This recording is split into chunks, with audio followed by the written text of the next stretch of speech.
to keep a whole bunch of carnal people in a religious building.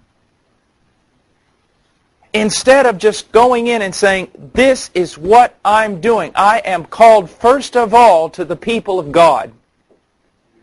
As much as I want lost souls won, I am not going to win lost souls at the expense of God's people. And to break God's law in order to win lost souls never works. It's like a young girl who says, I'm going to date a lost man in order to bring him into the kingdom. Doesn't work.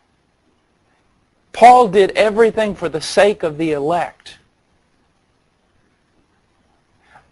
Folks, just listen to me for a second. Shouldn't there be somewhere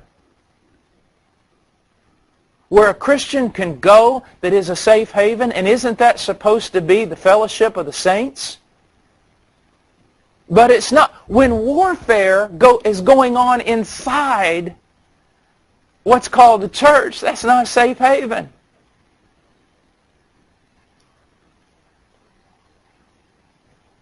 A dear friend of mine recently left a church, and one of the leaders came to him and said, but brother, the Bible always talks about adversity and this and that. You shouldn't leave because of this. And he says, brother, the adversity is supposed to come from the unbelievers, not from the leadership. Because you want to do something in the Bible that they say you just shouldn't do nowadays. All things for the sake of the elect. Can you imagine? I always use this illustration. But let's say my wife's at Walmart at 11 o'clock one night, has to pick up something, and she goes out in the parking lot, and two men grab her, throw her in the car to abuse her. And you walk by, and you see it.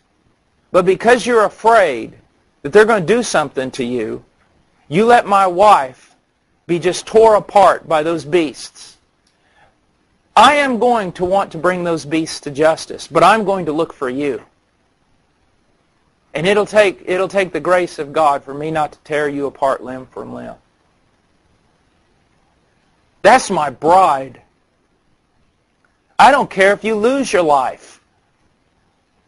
You are required to jump into the middle of that and do whatever you have to do. They're going to have to kill you before you are going to stop trying to defend her. That is the same way, and that's the word that pastors need to hear all over this country.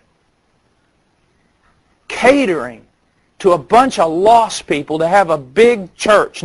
But some of these people are sincere. They just don't understand theology. They don't even know what a saved person looks like, let alone the church. And this is probably, I guess, the biggest thing that burns me up. The bride. The bride, yes. I just wonder if another facet of that is not so much being called out, but being called in.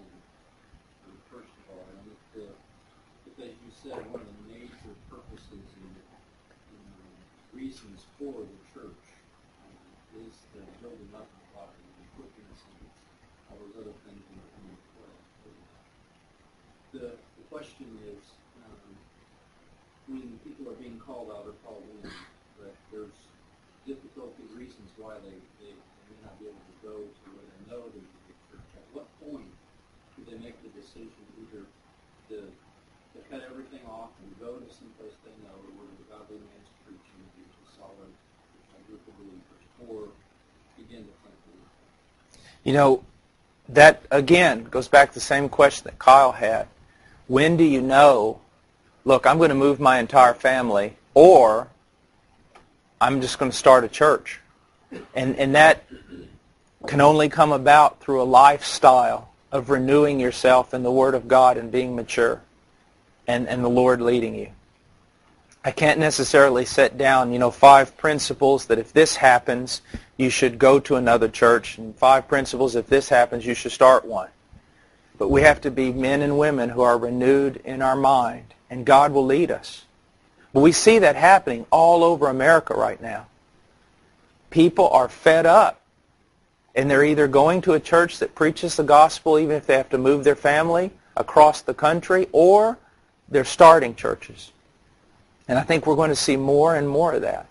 Another thing I think that we need to come to grips with is I do not believe that just because a group of people get together one day a week, it's necessarily a church.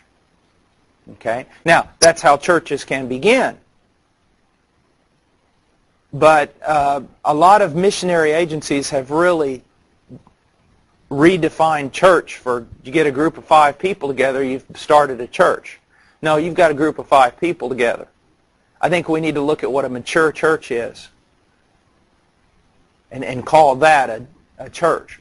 But at the same time, I want you to think about something. People think, man, how can I start a church? I mean, there's all these complexities. There's the building, there's this, there's that, there's all these different things. Do you realize how many things that we put upon ourselves to call it a church that are not necessary? There are real churches.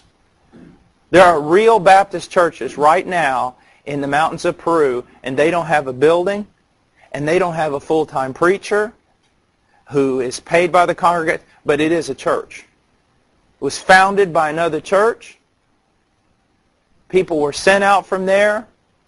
They meet together. They have leadership. They support the saints. They do. Just don't think that, a guy, I was speaking with a guy a few months ago, and he goes, I just think, we need to plant a church. I said, brother, you've got a church. He goes, well, we don't have a building. We don't have this. We don't have that. I said, look what you have. You have a group of people. They're meeting. You have a defined leadership that is growing and maturing. You're giving to the needs of the saints. You're standing in relationship with other churches of like faith. I mean, what do you need? See, all these complexities that we think it makes it almost impossible to have church. And there's not that many. There's not that many. It's much harder to start a church than you think, and it's not as hard to start a church as you think. Don't think you have to start building and lights and all these different things. Now, I believe that in a perfect case scenario, and the way that we do things, is I believe that there are churches in America. And I believe that it is very good, young men, that you need to be a part of a real church. And that you need to grow up under the tutelage of real pastors. And that real pastors and a real congregation ought to lay their hands upon you and send you out to start a real church and to help you start that church. So I can't recommend a bunch of freelancers just running around starting groups everywhere.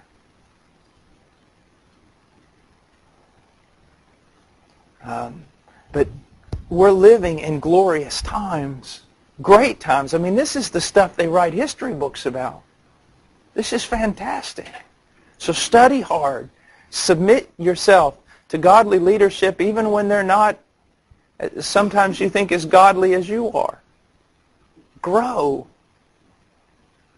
And go out there and be used of God. Another question? Yes. If you come into a church, how do you start to implement church discipline and clean up the membership role?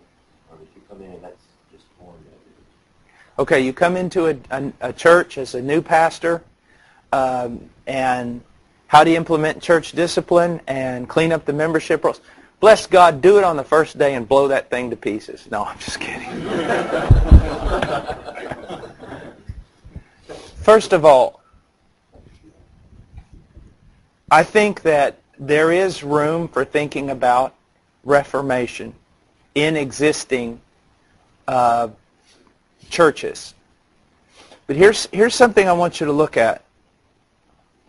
First of all, ask yourself, is it a church? Don't assume because it says First Baptist, Second Baptist, Church of the Living Waters, just because it has a brick building, just because it has a nicely mowed lawn, just because it has deacons, and just because people go there on Sunday, do not assume that it's a church. Okay? Has the candlestick been removed? You see, people don't talk like that anymore, do they? People don't talk that way anymore. Is there a body of people in that group that are truly regenerate?